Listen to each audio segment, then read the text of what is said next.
அன்பிற்கினிய எம் அன்பு உள்ளங்களுக்கு வாழ்த்துக்களும் வணக்கங்களும்.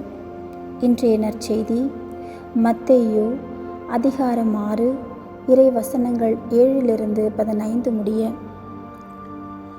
இயேசு கிறிஸ்து கற்பித்த ஜெபத்தின் மையமாக விளங்குவது உமது ஆட்சி வருக என்ற மன்றாட்டு. இறைவனின் திருவுளம் இறையாட்சி இந்த உலகில் நிறைவேறுவதே அன்றி வேறெதுவுமல்ல. எனவே இறை ஆட்சியும் இறை திருவுளமும் ஒன்றே அன்றி வேறு வேறானவையல்ல. இந்த இறையாட்சி 3 பரிமாணங்களை கொண்டது என்பதையே ஜெபத்தின் 2ஆம் பகுதி விளக்குகிறது. பொருளாதார நிறைவு. இன்று தேவையான உணவை எங்களுக்கு தாரும் என்ற மன்றாட்டு பொருளாதார நிறைவை சுட்டிக்காட்டுவதாக இருக்கிறது. பொருளாதார நிறைவுதான் இறையாட்சி என்பதை நாம் ஏற்றுக்கொள்ள முடியாது என்றாலும், பொருளாதார நிறைவு இறையாட்சியின் ஒரு முக்கியமான அம்சம் என்பதை நாம் மறுக்க முடியாது. உறவு வாழ்வில் நிறைவு. எங்களுக்கு எதிராக குற்றம் செய்தோரை என்ற மன்றாட்டு பிறரோடும் இறைவனோடுமான நம் உறவு முழுமையை நோக்கியதாக இருப்பதற்கான அழைப்பாக இருக்கிறது.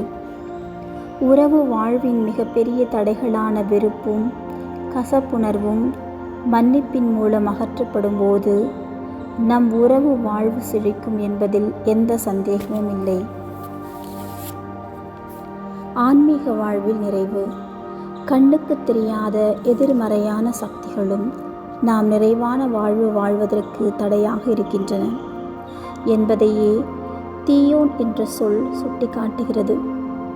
எனவே தீயோனிடமிருந்து எங்களை விடுவியும் என்ற மன்றாட்டு மூலம் முழுமையை நோக்கிய நம் ஆன்மீக வாழ்வு பயணத்திற்கு தடையாக இருக்கின்ற சக்திகளையும் தடைகளையும் வெற்றி கொள்வதற்கான வல்லமையை கடவுளிடம் கேட்கின்றோம். அமெரிக்காவின் நியூயார்க் நகரை சேர்ந்த ஜோசப் போர்த்தாரோ என்பவர் சில ஆண்டுகளுக்கு முன்பு ஒரு சாதனை செய்தார்.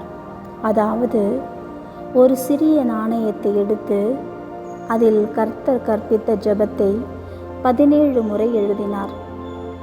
இதன் காரணமாக சாதாரண காசு பல லட்சம் மதிப்புள்ள ஒரு கலைப்பொருளாக மாறியது. சிந்தனை. சாதாரண மனிதர்களாகிய நாம் கூட இயேசு கற்றுக் கொடுத்த ஜெபத்தை ஈடுபாட்டோடும் உணர்வோடும் ஜெபிக்கின்ற போது முற்றிலும் மாற்றம் கண்ட மனிதர்களாவோம்.